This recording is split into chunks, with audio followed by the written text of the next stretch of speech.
Ma che immacolata è se non ti svegli alle 3, no? Bisogna onorare e santificare le feste, dargli la giusta dignità, quindi sveglia alle 15, no?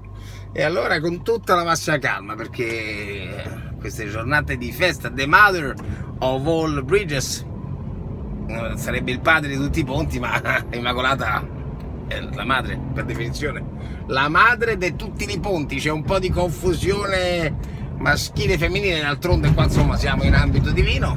E allora dormi fino alle 3, trovi una chiamata inaspettata, è un amico, di quelli amici, di quelli che ti devono ridare la cosetta, un soldino, un danarino, di quelli che non dico che hai dato persi, ma giù di lì, te si chiama, te si dice, sono a Roma, di passaggio, ho incassato, te li volevo dare, secondo te sto male? Prendo l'abito buono, il cavallo, il cavallino, damogli dignità, e allora tiriamo fuori di 620 cavalli e andiamo a prendere sta mezza fella, sto mezzo sacco, quello che non dico che era perso, ma insomma certo è proprio Immacolata. Viva l'Immacolata, viva la santità, viva la Madonna, viva tutti quanti gli angeli in colonna, si dice. E invece ha pure chiamato, ma chi te ce manna?